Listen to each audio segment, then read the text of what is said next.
Evangelho de Marcos, capítulo de número 10. Nós vamos falar hoje, ou estudar, sobre a cura do cego Bartimeu.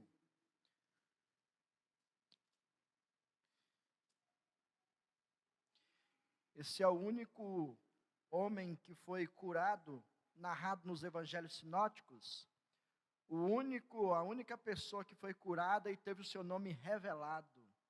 Nós sabemos quem é esse homem. O nome dele era Bartimeu. A partir do versículo 46 até o 52,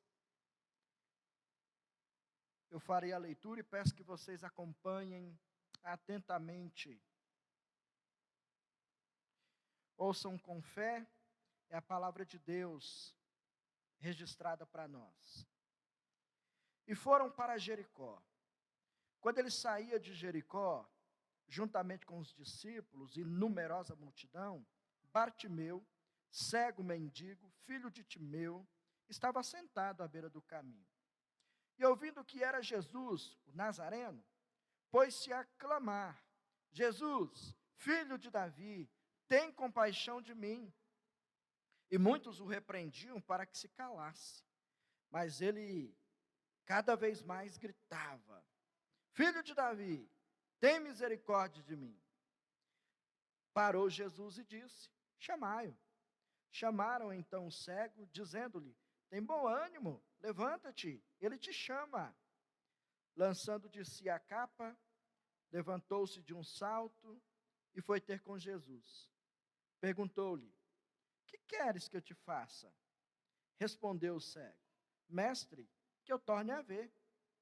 Então Jesus lhe disse: vai, a tua fé te salvou. E imediatamente tornou a ver e seguia a Jesus estrada afora. Vamos orar? Querido Deus, obrigado por essa tua palavra. Obrigado por essa porção tão rica e esclarecedora que certamente enriquecerá a nossa vida nessa noite.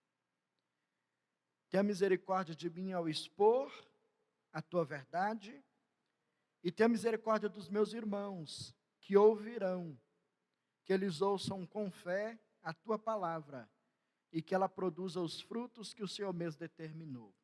Em nome de Jesus, amém. Você já viu aquela história do gênio da lâmpada? Ou, na verdade, no meu tempo de criança, até tinha um desenho, né, do gênio. E a ideia de que, quando se encontrava a lâmpada mágica lá, você esfregava, aquecia, o gênio aparecia para você e lhe dava a oportunidade de fazer 3 pedidos. Então, as pessoas que tinham contato com essa lâmpada e o gênio aparecia, elas caprichavam bem. Tinha que aproveitar a oportunidade porque eram únicos. Era a única oportunidade e os pedidos tinham que ser certeiros. Se você encontrasse essa lâmpada mágica, o gênio aparecesse, quais seriam então os seus pedidos? O que você pediria hoje? Lógico que isso não vai acontecer, é um mito, uma história. Vamos trazer um pouco para a nossa realidade então. Certamente, se você se encontrasse com alguma pessoa muito importante hoje, pense no Brasil. Se você se encontrasse com o presidente da República hoje, ele dissesse que te daria 5 minutos para apresentar uma demanda para ele, o que você falaria? Quais seriam as maiores dificuldades que você apresentaria para ele? Se você se encontrasse com o governador do nosso estado, o que você diria para ele? O que o nosso estado precisa? Quais são as melhorias? Ou se você se encontrasse com o prefeito da nossa cidade, o que seria pedir para ele? Flexibilize um pouco mais essas leis aí que nos envolvem esse momento. O que você pediria? São homens que têm algum poder em suas mãos e de uma certa forma pode realizar talvez alguma coisa que a gente espere. Não é verdade? Alguma coisa que você tenha expectativa. Mas vamos pensar em outra pessoa. Nós falamos de um mito, nós trouxemos para a realidade, você conversando com alguém muito importante hoje, mas e se você se encontrasse com Jesus nessa noite? Qual seria o seu pedido? Qual seria o conteúdo da tua petição se você se encontrasse com Jesus hoje? Entenda que aquilo que nós pedimos a alguém revela o nosso entendimento sobre quem essa pessoa é. Nós pedimos aquilo que nós cremos que essa pessoa pode nos dar. De uma certa maneira, a nossa petição revela o conteúdo do nosso coração. Lembram-se que muitas vezes, ou em alguns momentos, Jesus Cristo até nos ensinou, falando com os seus discípulos, dizendo: vocês pedem as coisas e não recebem porque pedem mal. Sabe o que é esse pedir mal? É pedir uma coisa que Jesus não vai dar, que Ele nunca prometeu dar. E só faz isso quem não conhece Jesus Cristo de maneira verdadeira, quem não o conhece realmente, quem não sabe realmente quem Ele é e aquilo que Ele nos prometeu. Esse texto nos fala sobre isso, sobre um homem cego que se encontra com Jesus e ele não perde a oportunidade de lhe fazer um pedido muito importante. E a petição desse homem chamado Bartimeu revela sim o conteúdo do seu coração, como que ele via Jesus, como que ele considerava Jesus. A petição de Bartimeu tem muito a nos ensinar nessa noite. Tanto é que eu tenho dado o título para o nosso sermão hoje sobre a visão de um cego. Parece contraditório, mas é justamente isso que esse texto nos ensina. Esse cego viu, enxergou muito mais do que as outras pessoas que tinham seus olhos sadios. Ele enxergou Jesus de uma maneira muito mais clara do que aqueles que o cercavam. E então nós aprenderemos como é que Jesus reage diante de pessoas que o veem da maneira correta. Então nós vamos entender esse texto dividindo em duas partes. Primeira parte do versículo 46 até o 48, nós vamos ver o Bartimeu à beira do caminho. E depois, do versículo 49 ao 52, nós vamos ver a reação de Jesus aos gritos de Bartimeu. Se não vejamos da primeira parte, quando nos mostra o Bartimeu à beira do caminho. Um cego naqueles dias tinha muitas dificuldades na vida. Não é como hoje. Hoje em dia, existem até leis que protegem as pessoas com alguma deficiência física a, por exemplo, terem trabalho. As pessoas podem trabalhar livremente. Hoje em dia, a vida de um cego não é tão complicada assim. Um cego tem condições de desenvolver uma vida autônoma mesmo, sem depender totalmente de ajuda para poder se locomover, para poder trabalhar, para poder se alimentar. Um cego hoje é alvo de muitos benefícios que nesse tempo aqui não existiam. Naqueles dias, as pessoas olhavam para um cego e pensavam o seguinte: olha, você não vai conseguir nos ajudar na lavoura. A família, por exemplo, dizia: você não vai conseguir ajudar a gente na lavoura, você não consegue desenvolver nenhum outro tipo de atividade, então, olha, o que resta a você é se tornar um mendigo. Procure um bom ponto para que você fique nele todos os dias e tenha pelo menos com que se alimentar. Você vai viver de esmolas. E é justamente por isso que nós encontramos esse homem chamado Bartimeu na entrada de Jericó. Jericó, uma cidade muito especial naqueles dias. Era como se fosse uma cidade resort, algo que era alvo de muito turismo, uma cidade fantástica. E por ali, obviamente, movimentava uma economia muito forte. E esse homem, na entrada dessa cidade, certamente teria algumas esmolas chegando até ele, que pudesse livrar pelo menos o seu alimento do dia.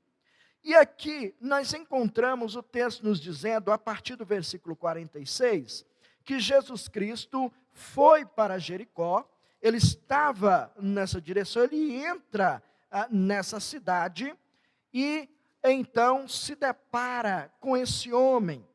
Mas o texto nos diz que uma multidão estava seguindo a Jesus. Que multidão é essa?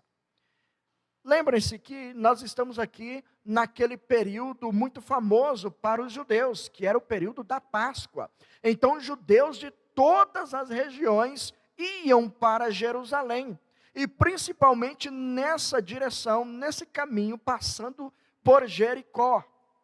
E então essa multidão que segue a Jesus não está seguindo apenas porque entendem que ele é e sabem exatamente o que ele pode fazer. Essas pessoas têm uma expectativa um pouco diferente da que os discípulos de Jesus deveriam ter. Eles estão indo porque ainda estão apegados àquele entendimento judaico ainda sobre a libertação que eles tiveram lá do Egito. E então essa multidão vem seguindo a Jesus, certamente essa multidão indo adorar a Deus, indo pedir socorro para o Senhor, estão com o coração bem generoso, e certamente o Bartimeu ali estava sendo alvo de muita generosidade. Enquanto essas pessoas passavam, certamente jogavam uma moedinha daqui e outra dali. Então ele estava em um ponto extremamente estratégico. Mas o Bartimeu certamente já tinha ouvido também sobre a fama de Jesus, que já havia corrido naquela região. Muitas pessoas já sabiam sobre Jesus e o que ele estava fazendo naqueles dias. E provavelmente alguém comenta bem próximo desse homem sobre Jesus, que estavam seguindo Jesus, que Jesus estava no meio daquela multidão. E então esse homem, certamente com o seu ouvido bem aguçado, porque quando falta-nos um sentido, outros se tornam bem mais aguçados. Por exemplo, se ele não podia ver, certamente ele tinha os seus ouvidos bem mais afinados, o seu paladar. Então, um cochicho sequer no meio daquela multidão foi possível para que ele entendesse quem era. E quando ele ouviu falar que era Jesus, então ele se pôs a clamar e a chamar. Ele gritava: Jesus, filho de Davi, tem misericórdia de mim. Veja que o evangelista Marcos é intencional em escolher as palavras que ele coloca aqui, porque ele quer relacionar a sua narrativa com a expectativa real do Bartimeu. Como que o Bartimeu entendia quem era Jesus? Como que o Bartimeu considerava Jesus? O Marcos contribui na sua narrativa, porque é assim que ele narra no versículo de número 47, e ouvindo que era Jesus o Nazareno. Esta é uma expressão que indicava a unção de Jesus Cristo, que ele era de fato o Messias, o Filho de Deus. O Marcos narra isso aqui intencionalmente, porque as expressões que seguirão agora é de alguém que crê em Jesus dessa maneira. Vejam que o Bartimeu não se dirige a Jesus de uma maneira comum. Ele coloca um título em Jesus, o título que já havia sido previsto lá no Antigo Testamento. Ele entende que esse Jesus, o Nazareno, de quem Marcos está narrando aqui, é precisamente aquele que Deus havia prometido que enviaria para sentar-se no trono de Davi. E então ele se dirige a ele dessa maneira: filho de Davi, tem misericórdia de mim. Filho de Davi, tem compaixão de mim. Ele clama por compaixão e por misericórdia. Nós encontramos aqui algo diferente também nessa narrativa. É a primeira vez que a multidão impede alguém de ir a Jesus. Em outros relatos nos evangelhos, nós encontramos as pessoas pressionando Jesus para demonstrar quem ele era, para dizer quem ele era, para revelar-se. E Jesus sempre contendo essa multidão, porque ele não queria conversões superficiais, ele não queria ser seguido apenas porque estava fazendo um milagre, porque tinha poder. Algumas pessoas poderiam segui-lo apenas por isso, e ele queria evitar esse tipo de seguidor superficial. Agora o que nós encontramos aqui é a multidão tentando silenciar esse cego chamado Bartimeu. Entretanto, eles não conseguem. Imagine, eles estão caminhando, seguindo Jesus, aí ao lado alguém começa a gritar, e alguém diz: oh, por favor, você está incomodando, fica na tua aí. Quanto mais as pessoas tentavam intimidá-lo, ele não se sentia intimidado, não se constrangia diante daquela realidade, não se deixou vencer pela timidez, e o texto nos diz que ele gritou mais alto ainda.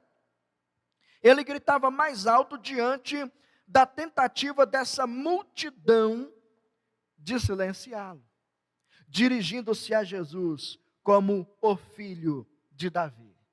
Então percebam que, apesar de não enxergar naturalmente com os seus olhos, Bartimeu percebeu uma realidade em que aquelas pessoas que estavam de olhos abertos não percebiam.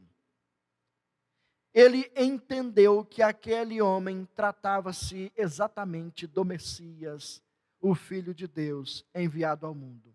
Enquanto os próprios discípulos de Jesus ainda não haviam entendido realmente essa ideia. Eles seguiam Jesus, eles estavam aprendendo com Jesus, há cerca de 3 anos caminhando com Jesus, mas o texto anterior aí nos mostra 2 discípulos de Jesus pedindo algo fora do comum. Olha, Senhor, lá na tua glória, no teu trono, deixa a gente ficar cada um do teu lado, deixa a gente ter um lugar de destaque com o Senhor. Olha que pedido tolo, de gente que não conhece verdadeiramente a Jesus, que pede para Jesus coisas que ele não vai dar.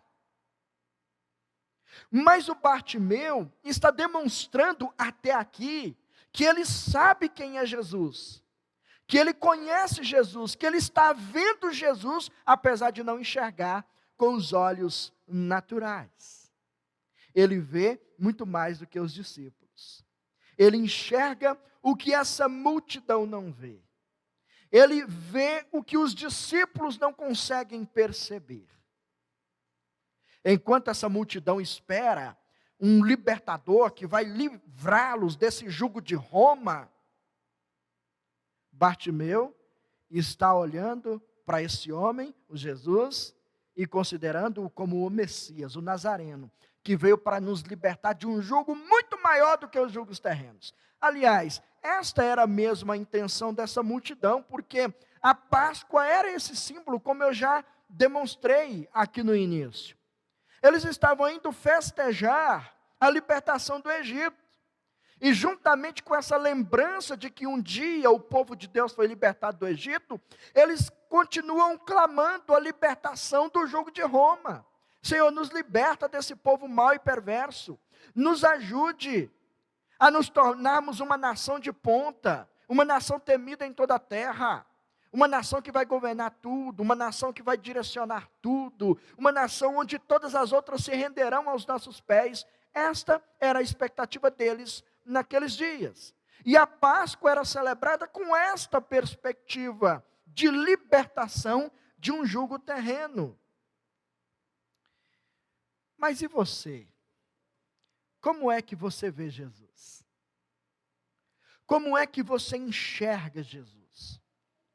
Será que a sua percepção de Jesus não é semelhante a dessa multidão? Como se ele fosse aquele ser com uma varinha mágica que aparece para você, pronto para realizar os pedidos que você tem. Aquele Jesus que sempre está pronto para te livrar de todo e qualquer sofrimento.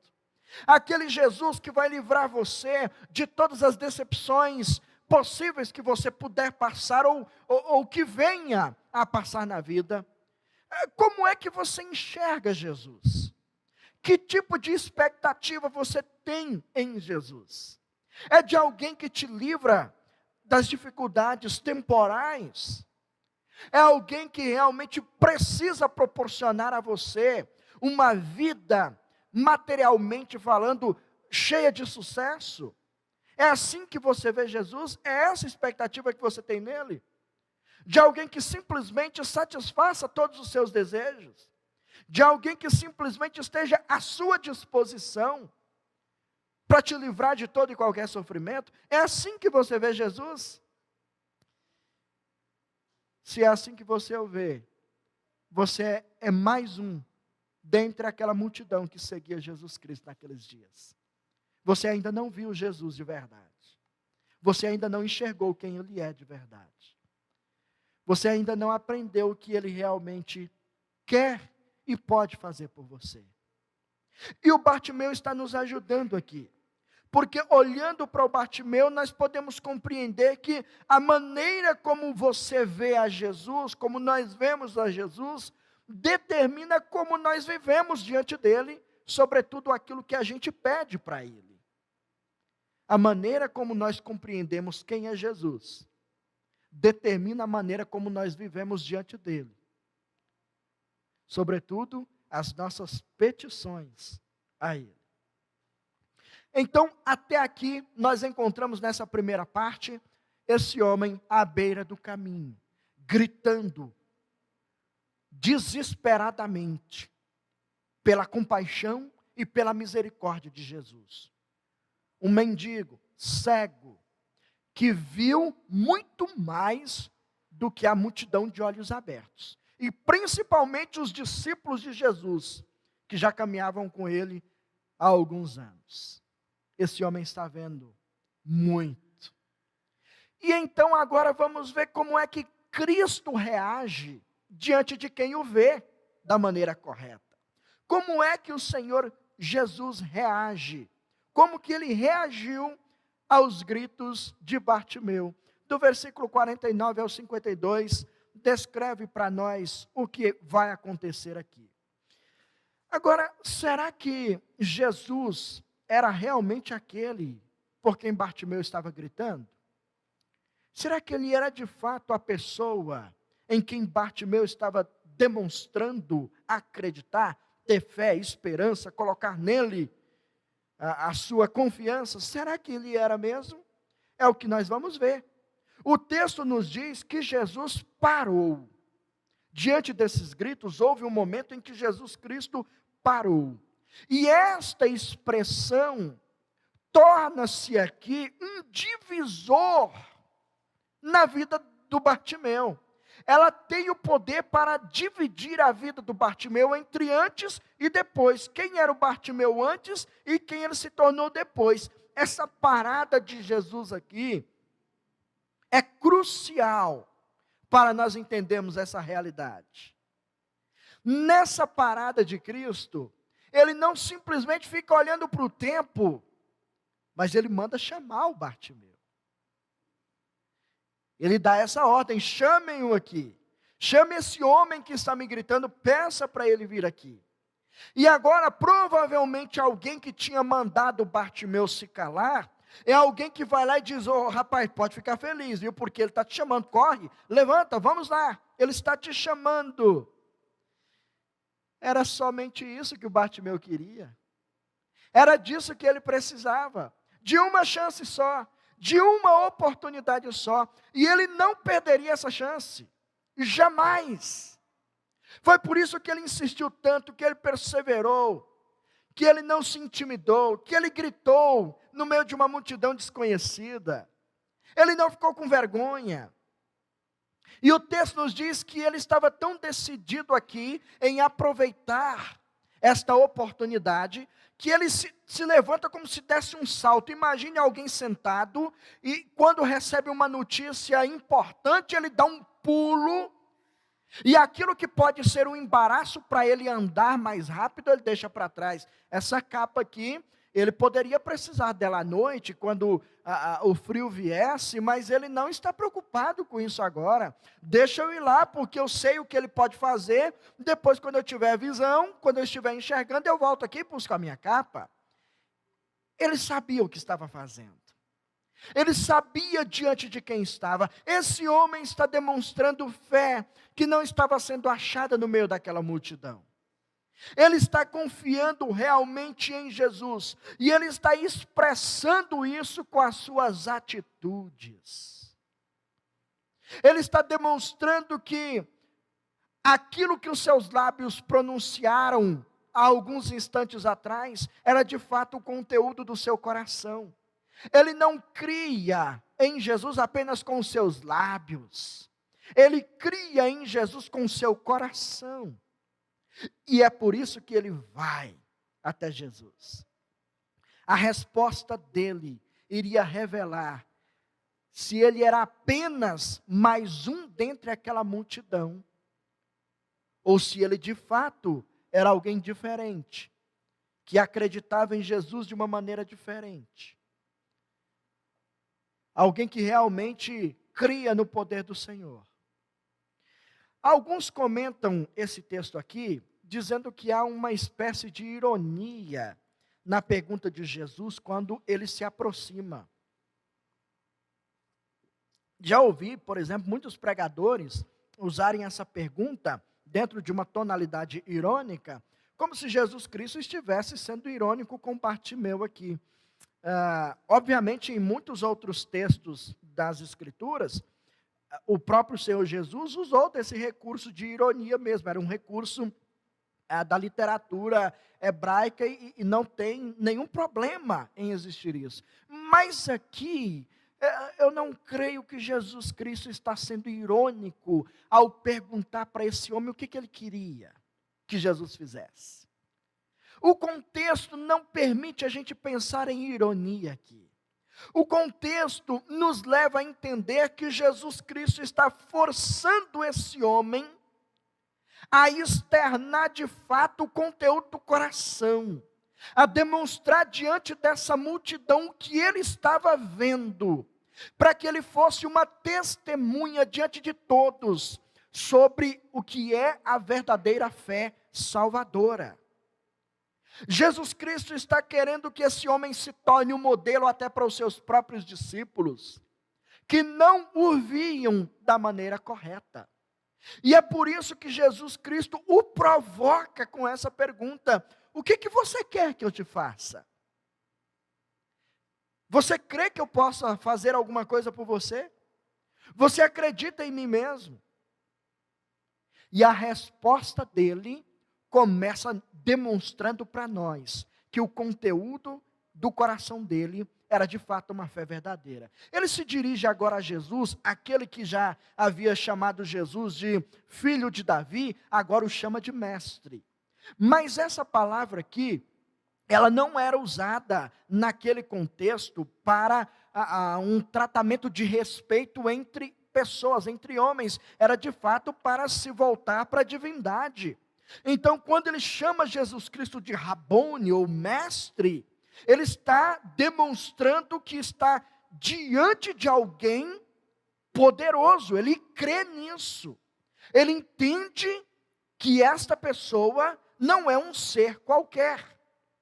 É de fato o Messias enviado por Deus. E é assim que ele se dirige a Jesus, com esse termo que indica a messianidade do nosso Senhor. E ele responde: que eu torne a ver. O que você quer que eu te faça? Mestre, que eu torne a ver. Lembram-se do que eu já disse a vocês? Aquilo que nós pedimos para alguém revela a fé que nós temos nessa pessoa. Nós só pedimos aquilo que nós acreditamos que a pessoa tenha condições de nos dar. Ninguém vai chegar diante de nós, diante de qualquer um de nós aqui, estando, por exemplo, à beira da morte, e dizer assim: por favor, me cure, me salve, me livre dessa doença, porque eu e você não temos condições de fazer isso. Agora, se nós cremos no poder de Jesus, nós podemos pedir a Ele coisas extraordinárias, porque Ele tem o poder para fazer isso. Agora, será que o pedido desse homem não está muito alinhado com a mesma expectativa dessa multidão? Eu já informei para vocês que eles eram interesseiros, eles estavam indo celebrar a Páscoa com a intenção de que Deus pudesse libertá-los desse jugo humano, desse jugo de Roma. E agora o Bartimeu pedindo para ter uma vida melhor, para poder enxergar melhor, para poder ver. Será que ele não está pedindo simplesmente um conforto a mais na vida? E sendo assim, estaria simplesmente sendo mais alguém dentre a multidão. O versículo 52 não permite a gente pensar nisso. Porque o versículo 52 nos diz o que ele fez depois que ele voltou a ver. Ele se tornou discípulo de Jesus. Ele se tornou um seguidor de Jesus.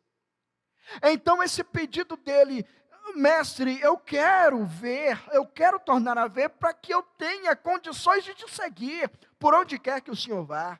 Para que eu tenha condições de andar contigo. Para que eu tenha condições de ser um discípulo verdadeiro do Senhor. As nossas petições revelam aquilo que nós cremos acerca de Jesus e também o nosso desejo diante dele. Não de ter apenas uma vida mais confortável, mas nesse caso, esse homem queria ser um seguidor de Jesus.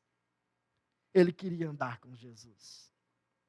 E ele estava demonstrando que a sua fé não era apenas de palavras, mas de coração. Ele acreditava que Jesus era o Messias. E é por isso que ele poderia ser curado por esse Messias e tornar-se um seguidor dele. E é justamente isso que Jesus Cristo faz. Ele cura Bartimeu. Jesus não tem dificuldade para isso.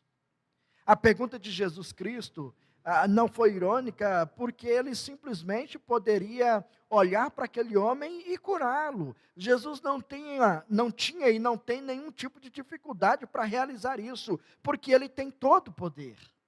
Ele detém todo o poder. É o Filho de Deus, com poder para curar. E o Bartimeu creu nisso. E foi justamente por isso que Jesus o curou.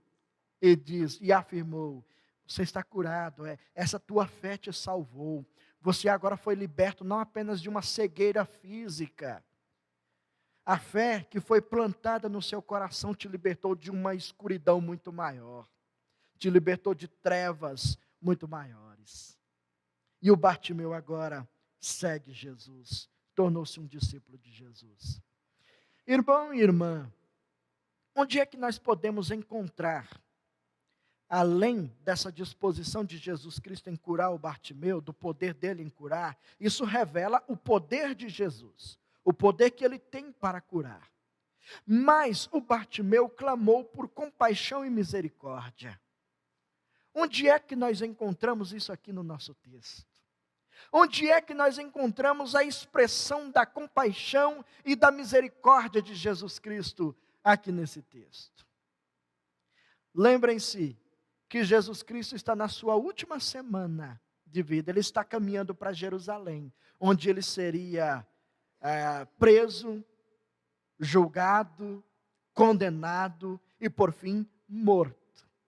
Jesus Cristo sabe que ele está a poucos dias de começar a experimentar um sofrimento terrível. Se fosse você, na sua última semana de vida, se você soubesse que teria apenas mais uma semana de vida, você pararia no meio do seu caminho para ajudar alguém? Você iria interromper um planejamento seu para gastar tempo com alguém? Ou talvez você diria: rapaz, eu sinto muito, procure outra pessoa. Alguém vai estender a mão para você: olha, eu tenho só mais uma semana para viver, eu preciso aproveitar esses dias que eu ainda tenho pela frente, não vai dar para te ajudar agora não. Talvez eu e você faríamos isso. Nós não iríamos nos preocupar com ajudar ninguém não. A gente iria se preocupar em curtir o que a gente não curtiu durante a vida, em aproveitar essa última semana para fazer coisas bem legais, coisas boas. Não para gastar o nosso tempo ajudando outros. O que Jesus Cristo fez na sua última semana de vida? O texto nos diz que ele parou. Ele escutou o grito desse homem. Ele parou, ele chamou esse homem, ele se deteve no caminho, ele foi atencioso, ele foi longânimo, ele foi paciente, ele deu uma pausa na sua agenda, ele considerou o sofrimento desse homem, e ele deu a esse homem a oportunidade de se tornar um seguidor dele. Aqui nós encontramos a expressão da misericórdia e da compaixão de Jesus. Mesmo caminhando para a cruz, para o sofrimento, para a angústia, ele foi solidário, foi atencioso. Ele não deixou o Bartimeu gritar sozinho. Ele recebeu esse homem na sua presença. Como que a igreja vê Jesus Cristo hoje? De uma maneira geral, como que a igreja olha para Jesus e o vê em nosso tempo? Como que a igreja percebe Jesus? Talvez seja como essa multidão do passado. Um guru que resolve problemas da vida de todo mundo. Alguém especial que tem poder para mudar algumas coisas na vida das pessoas. E é por isso que nós vemos muitos pregadores dentro dessa pós-modernidade fazer esse tipo de proposta para as pessoas. Venham para cá, que a sua vida vai ser totalmente cheia de sucesso, você vai ser livre de qualquer tipo de sofrimento, você não vai mais chorar, você não vai mais se decepcionar, você vai ter tudo o que precisa. Um evangelho falso que tem sido oferecido e muitos têm aceitado e se enganado diante dessa proposta. Essa é a multidão interesseira que vai atrás de Jesus por causa daquilo que ele pode dar. Mas eu quero saber e eu quero perguntar para você, como que você enxerga Jesus? Como é que você vê Jesus? Eu estou perguntando isso porque assim como ele passou na frente de Bartimeu naqueles dias, Jesus Cristo está passando aqui hoje também. Ele passa diante de nós também. E a pergunta é: o que você vai pedir? O que você vai pedir para o Senhor hoje? Qual é o conteúdo da tua petição? Uma vida melhor? Melhores oportunidades? Libertação de sofrimento? O que você vai pedir? Lembrem-se que o nosso pedido revela aquilo que nós cremos sobre quem é Jesus.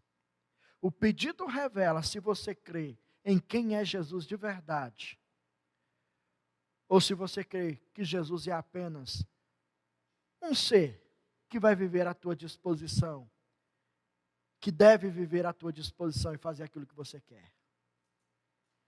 Se é assim, a tua expectativa acerca de Jesus, você jamais será atendido. Você será apenas um a mais dentro dessa multidão. Agora você pode ser diferente. Você pode ser como Bartimeu. Crer que Jesus é o Messias, o Filho de Deus, que veio para te libertar de uma treva muito maior, de trevas profundas que homem nenhum e mais ninguém poderia te libertar.